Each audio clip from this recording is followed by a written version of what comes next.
Welcome to the Imperfectly Empowered podcast with leading DIY lifestyle blogger ahnafulmer, where women are inspired with authentic stories and practical strategies to reclaim their hearts and homes by empowering transformation, one imperfect day at a time. Hello, and welcome back to the Imperfectly Empowered podcast. I am your host, ahnafulmer.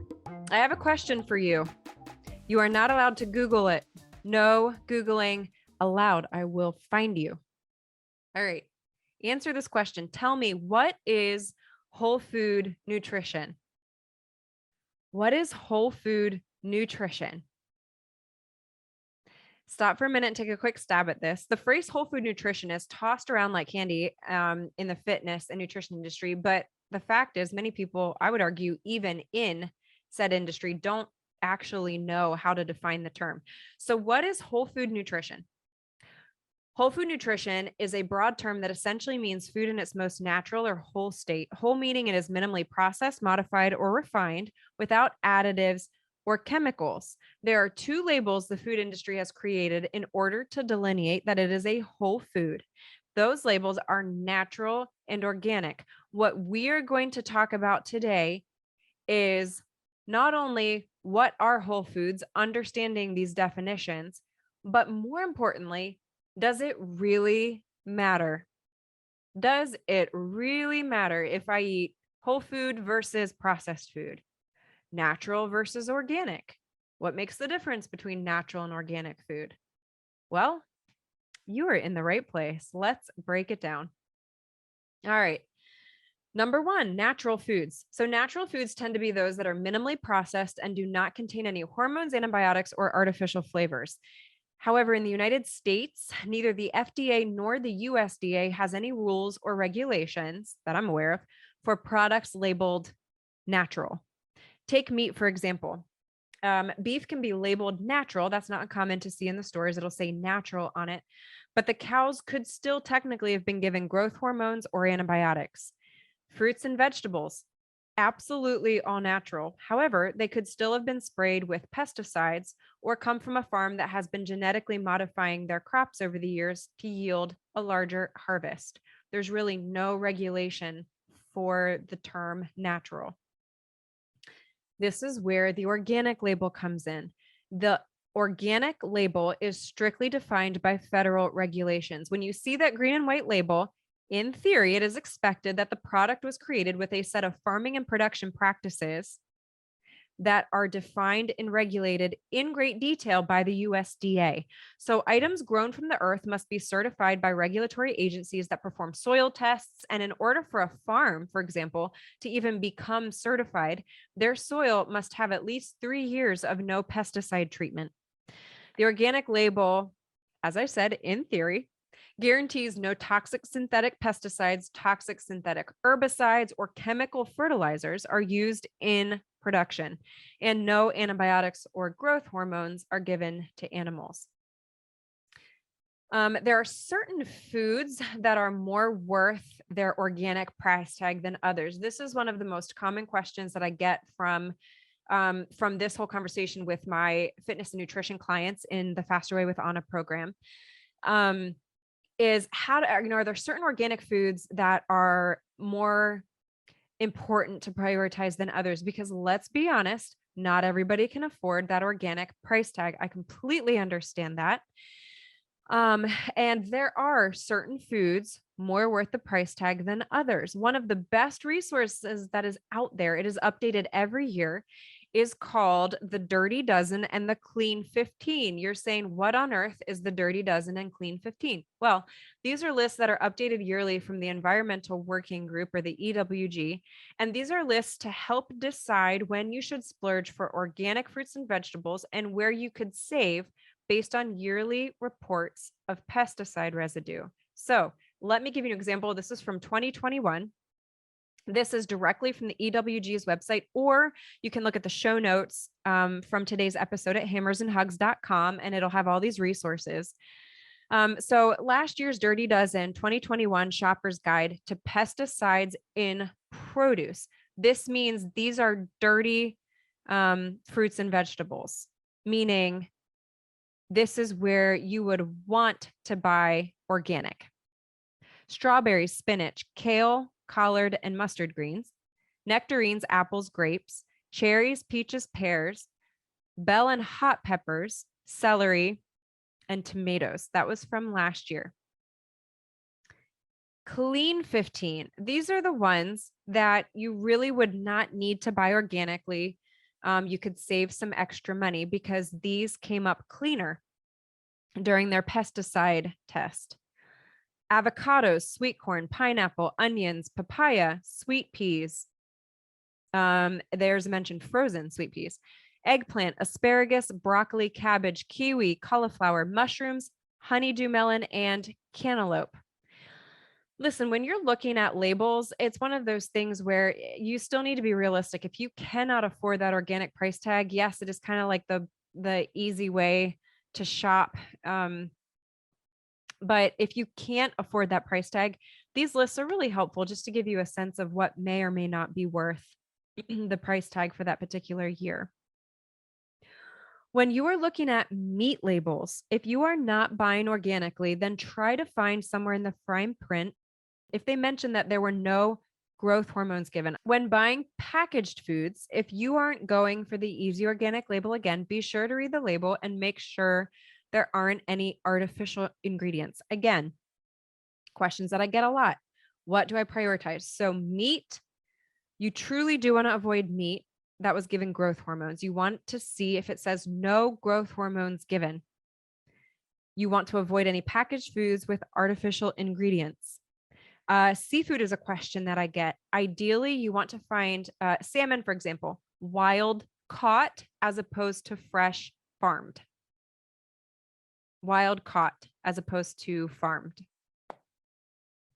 There are apps that can help you kind of decode and scan labels to let you know if there are additives, etc. I have had clients ask for this. Again, this link is on the show notes today and the blog at hammersandhugs.com.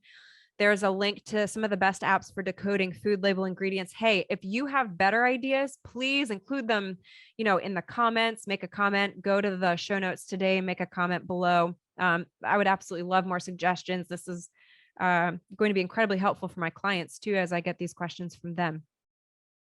Does it really matter? Do whole foods truly make a difference? Well, I'll tell you what, in my 6-week Faster Way with Anna program, my fitness and nutrition virtual program, I do a training video outlining some of the research behind artificial ingredients and food additives and the way that they are contributing to disease. For those interested in a much more in-depth look at the potential metabolic and physiologic effects of a processed diet, you can check out the article that I'm going to reference again on the show notes today at hammersandhugs.com to read the full article. But I want to read you this snippet from this particular article. It says, although the detrimental effects of fat and sugar are undeniable, industrialized food or processed food is composed of many other substances of which the metabolic effects are usually ignored. Emulsifiers, thickeners, artificial sweeteners, and preservatives may have direct and indirect effects on cells of the immune system, contributing to metabolic dysregulation. And for those of you listening and watching, to kind of paraphrase that and translate, metabolic dysregulation contributes to many chronic diseases. Okay. Metabolic dysregulation contributes to heart disease, diabetes, obesity, etc. So for those of you wondering why that's a problem, that's what it contributes to. Moreover, safety evaluation and estimates of food additives toxicity are usually based on tests of single compounds, thus underestimating the effects of associating 2 or more additives. Therefore, policies that aim at curbing the evolution of obesity must take into account not only calorie content of food, but also all the other components and their effects. I absolutely love the snippet from that article because it sums it up so well. It is not just a trend. It is not just a money-making movement. I am telling you from a research-based standpoint, from a medical perspective, I firmly believe that the artificial food, the processed food that we're putting into our body is contributing to chronic disease. I also have the testimonies of many, many, many clients telling me how much better they feel when eating whole foods, when transitioning their diet to whole food nutrition. So the takeaway is this: I believe that our bodies were not designed to metabolize and optimally function with artificial food. Let's take a car, for example. Listen, I know very, very little about the inner workings of a car. I do know that they get me from point A to point B, that anything less than 4 cup holders is a sham, and that the remote start function is the secret to a happy mom life. All right. I do know that much. But I also know that if you put gas into a car with a diesel engine, you could destroy the car. Have you ever noticed at the gas stations, there's like one like weirdo pump for diesel engines? Right? Like, who uses those? I don't. I have the normal gas mom van, but I do understand that the cars that are meant to run on gas, not diesel fuel, will not optimally function if you put diesel into it. This is the same thing for the human body. The same thing is true. It is not a far reach to suggest that loading our bodies with fuel that we were never designed to metabolize could result in dysfunction and slowly destroy our engines. Just like the engines and the machines that we use on a daily basis, you have to put in the fuel that was designed for that engine. One of the quotes that my clients hear me say, my patients, when I worked in the emergency department for 10 years, would hear me say this. When I would go out into the community and do disease prevention lectures for the stroke program that I acted as the assistant medical director for, this is another phrase they heard me say a lot. A simple phrase to know: what food can you eat?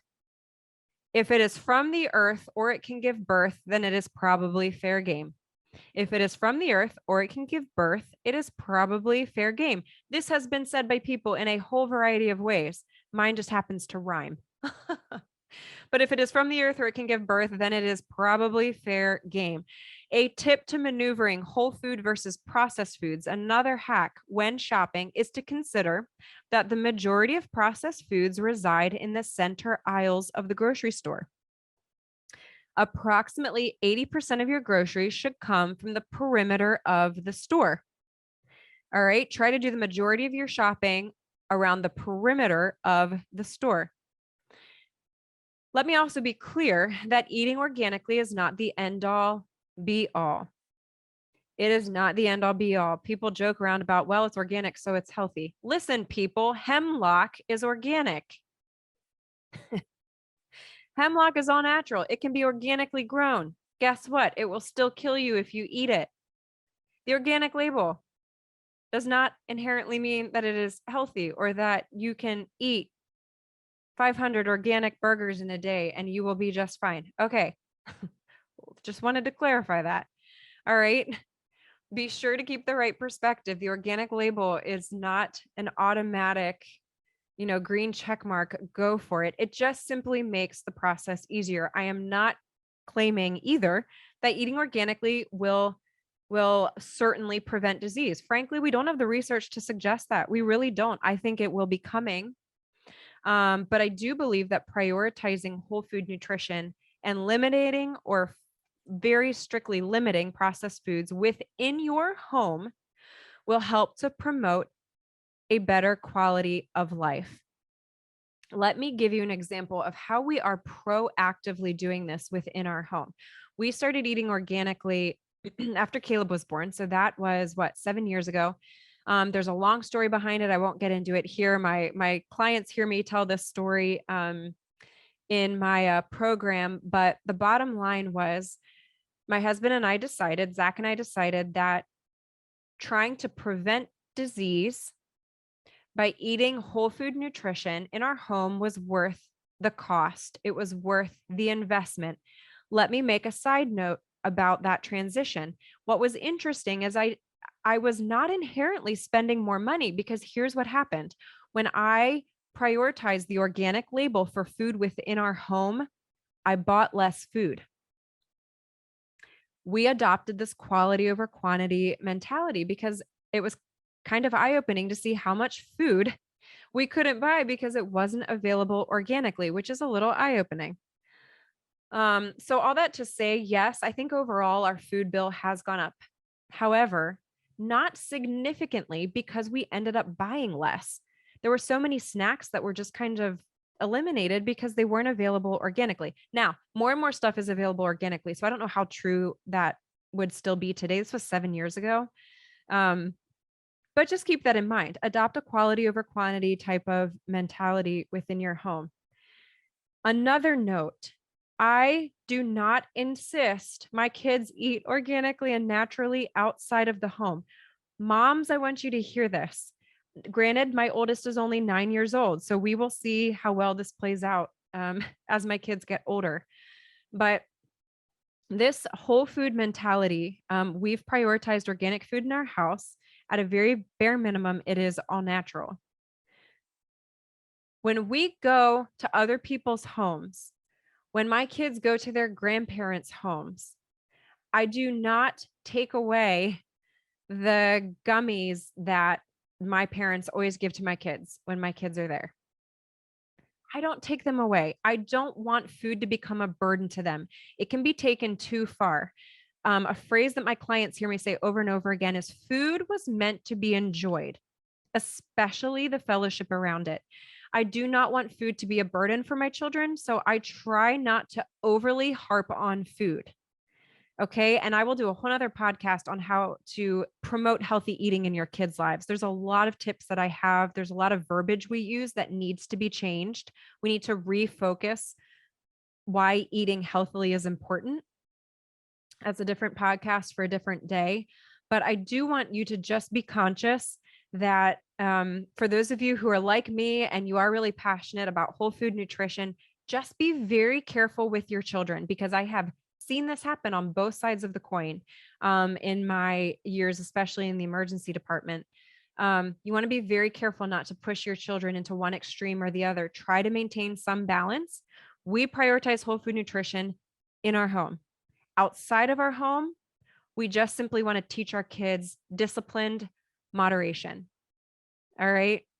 Disciplined moderation. I would love to hear your experiences with whole food nutrition versus a processed diet. Like I said, oh my goodness, I could share so many testimonies of my clients and hearing their stories about the different symptoms that they found improved through implementing the nutritional strategies of the faster way with Anna, intermittent fasting, whole food nutrition, tracking macronutrients, and carb cycling. But whole food nutrition is the name of the game. Nutrition is 90% of the fat loss pie chart, and it is the name of the game when it comes to truly preventing disease and living well. It's a holistic process, people. I'm not giving you a free pass to not exercise, but whole food nutrition makes a difference. We will see more research saying that. I am very, very convinced of it, but I would love to hear your thoughts about that as well and what your experiences are. I'll see you here next time. Thank you so much for joining us for this episode of the Imperfectly Empowered podcast. It is my honor to be here with you. I am so grateful for each and every one of you. If you are watching on YouTube, be sure to click the subscribe button below so you don't miss a show, and leave a comment with your thoughts from today's episode below. If you are listening via your preferred podcasting platform, would you help keep us on the air by rating our show and leaving an honest review of your thoughts from today? In case you haven't heard it lately, your story matters and you are loved. This is your host, Ahnafulmer, and I will see you here next time on the Imperfectly Empowered podcast.